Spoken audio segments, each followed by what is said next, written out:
Want to go back to the phone lines? We'll talk next to Leslie, Fairplay, Missouri. Hi.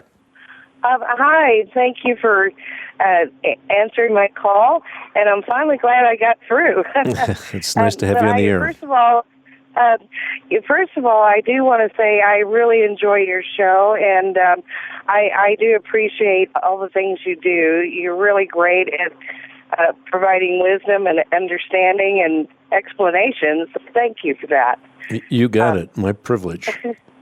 Thank you. And I just wanted to ask a quick question. I think it's in Matthew. I'm not sure of the chapter, or it's been a little bit since I've read that particular verse, but it states in there that if a man should call, or, speaking of humans, call their brother a fool, they will surely go to hell. And is that literal, or, is it, just kind of like what's the word I'm looking for? I don't know. I don't know how to describe it, but is it basically just kind of a verse that's descriptive of something but not really meaning that? Well, here's what's going on. There is a double entendre, if you will, here, because what Jesus is saying is that anyone who says you fool will be in danger of the fire of hell. Now, what Jesus is doing is giving a Sermon on the Mount, and that Sermon on the Mount is intended to communicate something, which is that in order to be able to go to heaven, we have to be 100% perfect. And that excludes every one of us. And this is why, in the end, he has people shaking their heads and saying, if all of that is true, who then can be saved? And the enigmatic response is, with men this is impossible, but with God all things are possible, which is to say, Jesus is pointing to himself as the only one who can fulfill the holy and righteous requirements of God.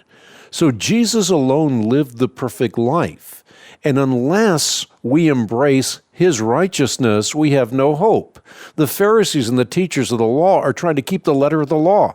And Jesus is pointing his finger at that and showing the utter absurdity, because they are not keeping the law in its nth degree. He's taking the law and taking it to its logical conclusion and showing them that you think you can keep the law, you think you can be righteous as well. Absolutely you cannot, because you can't be perfect, and that's the standard. And so what this becomes is a schoolmaster, as it were, that drives us to the foot of the cross, such that we recognize that our only hope is not our own filthy robes of self-righteousness, but the righteousness of Jesus Christ.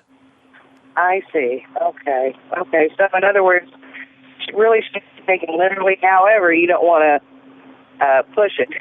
Well, what he's doing is he is actually pushing the law to its logical extent, because they say, we're keeping the law of Moses. We're doing everything that's necessary. We're just fine, thank you. And Jesus is saying, well, let me just show you how far off you really are. So he takes the law to its limit so people realize, wow, if that's true, who then can be saved?